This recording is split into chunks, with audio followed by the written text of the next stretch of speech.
Assalamualaikum warahmatullahi wabarakatuh. Shalom, Om Swastiastu, Namo Buddhaya, Salam Kebajikan, Rahayu. Perkenalkan, saya M. Gilang Indra Mardika, STMT, selaku dosen tetap program studi Teknik Sipil, Fakultas Teknologi Infrastruktur dan Kewilayahan, Institut Teknologi Sumatera.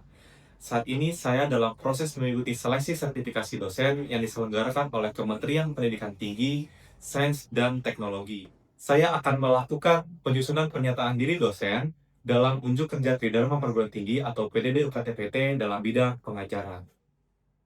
Pada kesempatan kali ini, saya akan menjelaskan atau menyampaikan terkait dengan mata kuliah yang saya ampu sesuai dengan bidang keahlian saya, yaitu rekayasa pantai dengan bobot 2 SKS. Mata kuliah ini akan diselenggarakan sebanyak 16 kali pertemuan, yaitu terdiri dari 14 kali pertemuan materi dan 2 kali evaluasi dalam bentuk ujian tengah semester dan ujian akhir semester. Mata kuliah ini merupakan mata kuliah pilihan yang dinaungi oleh kelompok keilmuan rekayasa sumber daya air dengan kode SI 2540310. Mata kuliah ini dapat diambil oleh mahasiswa teknik sipil yang akan berfokus pada keilmuan rekayasa sumber daya air. Mata kuliah ini akan membahas terkait dengan permasalahan pantai yang ada di lapangan dan dengan memahami data-data dan metode-metode perancangan bangunan pengaman pantai, di mana dalam akhir perkuliahan mata kuliah ini, mahasiswa mampu merancang bangunan pengaman pantai berdasarkan kaidah-kaidah dan standar-standar peraturan perancangan yang berlaku. Adapun capaian pembelajaran lulusan pada mata kuliah ini atau CPL, yaitu adalah CPL 7 dan CPL 10 yang tertuang pada RPS dan sudah disetujui oleh Ketua Kelompok Keilmuan, Gugus Kendali Mutu Program Studi, dan Koordinator Program Studi. Capaian pembelajaran mata kuliah yang diharapkan untuk ditempuh oleh mahasiswa yaitu adalah CPL 7.1, yaitu mahasiswa mampu menerapkan prinsip-prinsip teknik, ilmiah, dan perangkat teknik dalam proses perancangan konstruksi sipil. CPMK 7.5, mahasiswa mampu mengkombinasikan manfaat-manfaat dari alternatif desain menjadi desain yang optimum. Dan CPMK 10.1, mahasiswa mampu memotret isu-isu terkini yang dihadapi oleh bidang teknik sipil. 3 komponen utama dalam proses belajar mata kuliah ini yaitu delivery, iterations, dan assessment atau DIA. Untuk delivery, saya menyusun materi pembelajaran, kontrak kuliah, modul pembelajaran, dan modul project based learning secara terstruktur dan tersistematis yang dapat diunduh langsung oleh mahasiswa melalui sistem e-learning kuliah.itera.ac.id. Untuk memastikan capaian pembelajaran mata kuliah ini dapat tercapai, perkuliahan ini diselenggarakan dengan metode pembelajaran tatap muka di kelas yang terdiri dari penyampaian materi interaktif dan pembentukan tim dalam mendesain bangunan pantai. Sedangkan interaksi dalam mata kuliah ini melibatkan komunikasi dua arah antara dosen dan mahasiswa berupa diskusi, tanya jawab, dan kolaborasi. Dan mata kuliah ini telah dirancang untuk menerapkan student center learning dengan mengimplementasikan metode project based learning atau PJBL, di mana PJBL tersebut mahasiswa dapat mengelaborasi data, memahami studi kasus nyata di lapangan, dan berdiskusi sehingga mahasiswa dapat menyusun laporan akhir perancangan bangunan pengaman pantai dan dapat mempertahankan argumentasi teknisnya. Kemudian, sesuai dengan RPS, evaluasi hasil belajar diukur secara objektif dan transparan, mengacu pada kriteria penilaian yang tertuang di RPS dan rubrik penilaian setiap komponen penilaian. Kemudian, sesuai dengan RPS, evaluasi hasil belajar diukur secara objektif dan transparan, mengacu pada kriteria penilaian sesuai dengan yang tertuang pada RPS dan rubrik penilaian setiap komponen penilaian. Komponen evaluasi terdiri dari PJBL dengan bobot total 50%, evaluasi tengah semester dan evaluasi akhir semester dengan bobot total 40%, dan penilaian tugas dengan bobot total 10%. Baik, sudah saya jelaskan terkait dengan mata kuliah yang saya ampu berdasarkan bidang keilmuan saya untuk PDD UKT-PT dalam bidang pengajaran. Saya akan tampilkan video pembelajaran di kelas secara interaktif pada pertemuan 13 mata kuliah rekayasa pantai dengan materi perencanaan bangunan pengaman pantai. Oke, Assalamualaikum warahmatullahi wabarakatuh. Waalaikumsalam warahmatullahi wabarakatuh. Selamat pagi teman-teman semua. Baik, Pak. Apa kabar semua? Baik, Pak. Sehat semua ya? Sehat. Berarti dalam kondisi sehat kita akan melaksanakan kegiatan perkuliahan. Mata kuliah apa? rekayasa pantai SI25 40.10. Di minggu ini sudah masuk ke minggu ke-13. Kalau dari RPS kemarin sudah saya tampilkan di minggu pertama ya. RPS sudah saya jelaskan. Nanti saya tampilkan ulang untuk minggu 13 kita akan membahas terkait dengan macam-macam bangunan-bangunan pengaman pantai. Apa saja sih bangunan-bangunan pengaman pantai untuk menyelesaikan permasalahan. Sebenarnya untuk mata kuliah ini tuh nanti akan masuknya ke project base, tugas besar. Nanti di akhir kita akan melaksanakan presentasi ya, tugas besar. Saya sudah bagi tim ya untuk laporan hasil proyeknya akan dipresentasikan berdasarkan hasil rancangan. Namun untuk sebelum masuk ke sana, saya jelaskan dulu terlebih dahulu untuk terkait dengan apa saja bangunan-bangunan pantai yang bisa kita desain ya, bergantung dengan masalah pantai yang ada di lapangan seperti itu. Nah, sebelum masuk ke minggu 13 ini kita kan sudah banyak materi sudah kita bahas ya sebelumnya, seperti gelombang ya. Gelombang itu dari minggu pertama sudah saya jelaskan itu gelombang itu apa sampai selanjutnya. Nah, masih ingat nggak untuk pertemuan 13 sebelumnya itu kita belajar apa? Materi apa kita belajar? Tentang apa?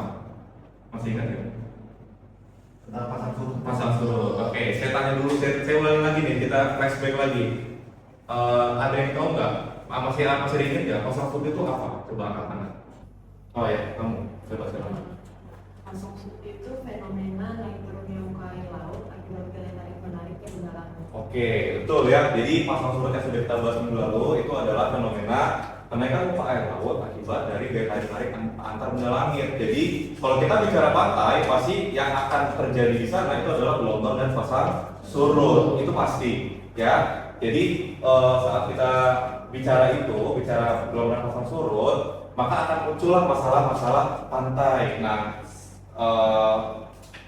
kira-kira coba saya mau tanya dulu, kira-kira salah satu contoh permasalahan pantai apa sih? Kira-kira ada yang tahu nggak contoh masalah yang ada di pantai?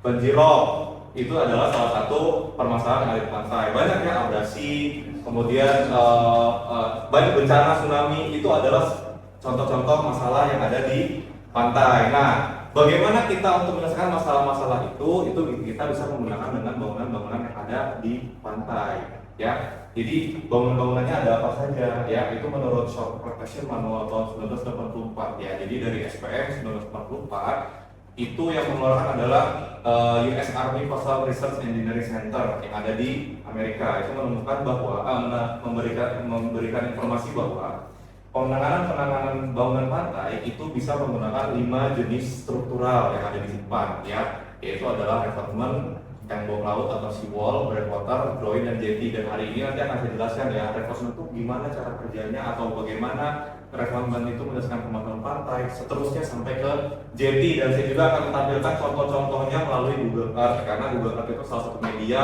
yang bisa kita gunakan menggunakan secara satelit ya, yang di Indonesia khususnya. Nanti akan saya contohkan permasalahan-permasalahan pantai yang diselesaikan dengan bangunan pantai yang ada di Indonesia. Yang pertama, sebelum masuk ke sana kita saya jelaskan dulu data-data yang diperlukan, karena kalau kita dalam mendesain pasti kita butuh data. Silahkan dibaca di depan, itu pasti ada namanya data topografi dan batimetri. Itu data topografi itu data daratannya, ya. Kalau data batimetri itu data yang di bawah muka air lautnya, itu data batimetri. Nanti kita butuh, karena dalam mendesain pasti kita mau lihat, kita mau tahu nih bangunan pantai kita tuh di kedalaman berapa, ya. Kemudian data gelombang dan data arus, ya. Kalau arus juga butuh, arus itu nanti akan ada 3 arus, ya. 3 arus, ada arus sepanjang garis pantai, ada arus berputar atau rip current, ya, dan ada arus sejajar tegak lurus garis pantai atau perpendicular current, ya. Nanti itu kita butuh juga data pasang surut yang kita bahas minggu lalu, kemudian data sedimen, dasar suspensi, ya, atau sedimen bed load dan suspended load. Kemudian data material, karena nanti kita akan, kalau kita mau bangun pengaman pantai itu nanti saya jelaskan ada batu-batuan buatan yang desainnya itu nanti akan mengakomodir yang namanya interlocking. Bisa jelasin ya. Kalau data lingkungan itu pasti, karena kan biasanya kalau kita mau bangun suatu konstruksi akan muncul masalah lain, gitu. Makanya kita harus kaji juga masalah lingkungan ya. Sosek pasti sosial ekonomi karena kebutuhan dari, mungkin kalau dari ekonomi kebutuhan wisata dan sebagainya, kalau sosial kebutuhan masyarakat di sekitar ya, dan data-datanya itu buat daya dukungnya. Oke, yang pertama itu adalah data referensi, perencanaan referensi ya. Referensi itu adalah bangunan yang sejajar garis pantai tepat di garis pantai plus 0. Jadi kalau kalian lihat nanti ada di sepanjang garis pantai itu ada batu-batuan yang ditumpuk-tumpuk ya, itu adalah salah satu bangunan pantai yang namanya revetment ya. Itu untuk salah satunya untuk apa fungsinya? Agar tidak terjadi namanya abrasi. Abrasi itu adalah salah satu pengikisan pantai akibat adanya gelombang ya. Beda nanti saya jelaskan ya, apa sih bedanya dengan abrasi, apa sih bedanya dengan downdraft garis pantai segala macam ya. Kalau abrasi itu terjadi akibat gelombangnya itu datang itu tegak lurus terhadap garis pantai, setelah dia dihantam gelombang, dia ditarik lagi sama gelombang pasirnya. Jadi dia tererosi, terabrasi ya. Nah, salah satu solusi yang bisa kita lakukan adalah membangun revetment ya. Jadi sepanjang garis pantai itu kita bangun, kita tumpuk batuannya ya. Salah satu contohnya itu ada kalau di Lampung nggak usah jauh-jauh ya, ada di Kalianda ya. Sepanjang garis pantai di Gunung Rajabasa ini ada revetmentnya punya balai BWSMS ya, namanya revetment, bangunan revetment itu sepanjang kecamatan Rajabasa. Di situ memanjang hingga lebih dari 20 km ya. Kalau kita zoom, nanti kalian lihat ya, kalau misalkan kalian main ke sana gitu ya. Ini ada bangunan pantai ya. Nah ini revetment namanya. Ini salah satu revetment ya. Biasanya revetment ini dibangun itu satu untuk abrasi, tapi tidak hanya itu ya. Revetment juga itu salah satunya bisa untuk yang namanya kalau tsunami sebenarnya ya. Tapi juga nanti ada tembok laut untuk tsunami, nanti akan saya jelaskan. Nah, revetment itu untuk tsunami juga ya. Tapi bedanya dengan tembok laut apa? Kalau revetment itu pakai batu-batuan ya, bisa pakai batu pecah yang diambil dari gunung tuh ya, pakai batu-batu boulder, batu pecah, atau pakai yang namanya armor pelindung. Nanti saya jelasin. Armor pelindung itu nanti kayak kalau misalkan kalian lihat dan pernah main ke pantai, terus ada kayak beton-beton yang ada kaki-kakinya ya, kayak Pantai Gelaga di Jogja, kemudian ada di itu contohnya ya, itu interlocking, nanti akan saya jelaskan. Nah, itu juga salah satu bangunan pantai yang namanya revetment ya gitu. Kemudian yang selanjutnya ya, itu ada ini contoh gambar ini ya, gambar desain revetment ya. Ya biasanya revetment itu karena dia diletakkan di garis pantai 0, itu kita lihat kita lihat juga kemiringan pantainya ya, elevasi peletakannya kita harus lihat juga ya. Di situ juga materialnya juga ada yang bisa dari beton ya, ada beton yang seperti bus beton yang dari silinder itu yang ditumpuk-tumpuk ya. Itu ada juga yang beton bergrid. Tapi kalau biasanya masyarakat itu bikin revetment secara tradisional gitu ya, masukin pasir ke karung-karungan itu tumpuk, itu sebenarnya itu pertolongan pertama dari abrasi sebenarnya. Ya, cuman itu materialnya tidak lebih kuat dibanding beton ya pasti, karena beton kan dia perkerasannya. Kemudian yang kedua itu adalah tembok laut atau seawall. Seawall itu adalah salah satu bangunan pantai juga yang khusus untuk kenaikan muka air laut akibat global warming dan akibat tsunami. Contoh seawall yang paling masif itu, contoh yang paling mudah dilihat saya tahu contohnya itu di Jepang. Karena Jepang itu kan memang dia berada di ring of fire ya, jadi banyak sering terjadi tsunami, makanya dibangun sama pemerintah Jepang itu seawall khusus untuk menghalau tsunami. Ya, itu salah satu salah satu perkembangan teknologi yang sudah dikembangkan oleh Jepang ya, seawall itu. Kemudian juga seawall itu juga kalau yang sangat maju itu ada di Eropa, itu seawall hydraulic seawall. Jadi kalau misalkan dia mengirim sinyal sensor, kemudian kalau misalkan dia terjadi potensi gelombang besar ya seperti tsunami, nanti dia mengirim sensor, kemudian nanti dia naik secara otomatis. Itu hydraulic seawall ada di Eropa tentunya. Itu udah sangat maju kalau di sana ya. Kalau di Indonesia contohnya di Jakarta itu ada seawall, cuman itu tidak untuk tsunami tapi untuk kenaikan muka air laut akibat penurunan tanah di Jakarta. Jakarta tuh tanahnya turun terus, beban konstruksinya luar biasa, air tanahnya diambil secara masif sama masyarakat, ya kan, diambil terus. Kemudian karena diambil air tanahnya terus, tanahnya itu turun. Mungkin sudah ada penelitian penurunan muka tanah ya, saya juga mungkin kalian bisa cari ketika di jurnal-jurnal ya. Nah, akibat tanahnya turun di Jakarta, akhirnya di sana dibangunlah sepanjang pantai ya, sepanjang pantai di Jakarta itu seawall ya. Cuman itu sebenarnya kita harus kaji lebih dalam lagi ya, karena kalau seawall itu salah satu musuh terbesar juga adalah pembesar ya. Salah satu musuh terbesar juga adalah pembesar. Di Jakarta juga sudah banyak reklamasi kan. Reklamasi itu kan salah satu solusi untuk menambahkan area baru tapi menimbulkan masalah lingkungan baru gitu ya. Makanya di situ juga akhirnya harusnya ada perlindungan khusus yang bernama seawall tadi gitu ya. Itu. Kemudian yang bangunan pantai selanjutnya yaitu adalah groin. Ya, kalau groin itu bukan untuk abrasi, tapi itu untuk fenomena downdrift atau kemunduran garis pantai. Kok bisa mundur garis pantainya? Jadi tidak tersuplai sedimen. Jadi pantainya itu karena dia ada arus yang sejajar garis pantai. Kalau tadi kan arus itu tegak lurus ya, karena ada gelombang datang ke pantai, akhirnya dia terabrasi, tertarik sama energi gelombang. Kalau ini gelombangnya itu membentuk sudut garis pantai. Jadi dia arusnya sepanjang garis pantai. Karena arusnya sepanjang garis pantai dan tidak tersuplai sedimen, jadi mundur pantainya. Walaupun itu nggak kerasa ya, tapi kalau misalkan itu tidak diantisipasi dalam 10 tahun, 20 tahun ke depan, habis. Masyarakat itu nggak akan punya lagi yang namanya potensi pantai, nggak ada lagi pesisirnya, habis. Tambak-tambaknya bisa hancur, kemudian tambak-tambaknya bisa hancur, kemudian juga masyarakat di situ kalau misalkan tinggal itu juga hancur. Ya, contoh groin itu bisa saya tampilkan itu ada di, ya mungkin di sini ada dari Tanah Minang ya. Pasti kan pernah ke sana. Saya yakin kalau dari di Padang, tinggal di Padang. Di situ ada groin ya, di sepanjang garis pantai itu banyak sekali groinnya. Nah ini ada yang menjorok ini ya, dia dibuatnya tegak lurus ini. Ini dari batu-batuan, ini dari tumpukan-tumpukan batu. Makanya sedimennya akhirnya tertahan di sini sob, sedimen trap. Dia sifatnya sedimen trapping atau menjebak sedimen. Jadi sedimennya tertahan sama si struktur-struktur ini. Karena tertahan, akhirnya pasirnya itu nggak berkurang, jadi dipertahankan potensi pantainya. Itu fungsinya groin. Kalau nggak ada groin, mungkin garis pantai ini mundur, masyarakat ini mungkin akan terkena dampaknya akibat dari si kemunduran garis pantai atau downdrift fenomena. Ya, itu salah satu. Dan groin itu juga, kalau groin itu ada yang khusus juga ya. Kalau di Indonesia itu ada groin khusus juga yang sangat unik gitu ya. Ada groin yang cukup besar, itu di Bali ya. Jadi di sini karena ada runway pesawat dibentuklah groin. Ini adalah groin yang paling besar ini, salah satu groin terbesar.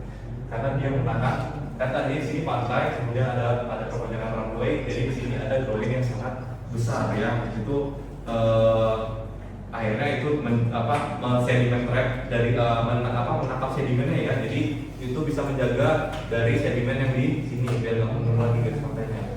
Ya, itu salah satu contoh dari groin. Kemudian yang selanjutnya itu adalah breakwater ya. Nah, kalau breakwater mungkin kalian pernah dengar juga ya.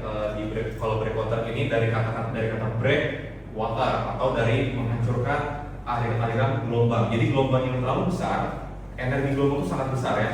Jadi saat ada breakwater itu ada bangunan-bangunan bangunan-bangunan ini ya, tumpukan-tumpukan batu, karena ada gelombang besar dan ditahan, akhirnya saat sampai ke pantai dia mereduksi tinggi gelombangnya jadi rendah. Ya, jadi di sini itu bisa dioptimalkan ya. Jadi abrasinya itu bisa dihindari, karena kalau reinforcement tadi di sepanjang garis pantai, kalau breakwater dia lepas pantai. Ya, bedanya itu hanya lokasinya. Tapi kalau breakwater itu dia diletakkannya biasanya di tempat gelombang itu gelombang pecah. Ya, karena gelombang pecah itu kalau kalian lihat di pantai itu yang saat ada gelombang yang tiba-tiba mengguling dekat dengan batu itu namanya gelombang pecah. Nah, itu energinya sangat besar, itu potensi untuk mengabrasinya sangat besar. Makanya dipasanglah breakwater. Ya, jadi breakwater itu juga karena ada breakwater ini biasanya pasirnya jadi maju-maju ini namanya salien namanya salien. Ada juga yang namanya tombolo. Tombolo itu jadi pantainya maju sampai ke bangunannya. Nih contoh tombolo. Jadi pantainya lama-lama nempel sama si breakwaternya, itu namanya tombolo. Jadi potensi pantainya itu jadi maju. Jadi bisa digunakan sama masyarakat buat mengembangkan potensi pantai. Ya, contohnya itu ada di Bali. Kalau di Bali itu banyak bangunan pantai yang bisa kalian lihat ya. Ini ada contoh breakwater yang dia terbentuk tombolo. Ini breakwater lepas ya. Ini terbentuk salien ya.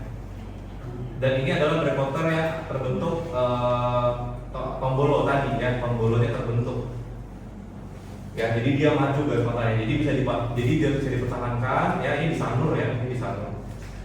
Bisa dipertahankan dan bisa dimanfaatkan. Ya, kemudian yang keempat itu adalah jetty. Ya, jetty ini saya ada gambar contoh ini di buku Sungai Bogomonto Yogyakarta. Sungai Bogomonto Yogyakarta itu jeti itu diletakkannya tepat di mulut muara. Biasanya kalau muara itu pertemuan antara debit dan pasang surut dan gelombang. Itu sangat kompleks ya, area sangat kompleks. Ya kalau misalkan dia tidak seimbang, makanya muara itu bisa bergeser atau bisa tertutup.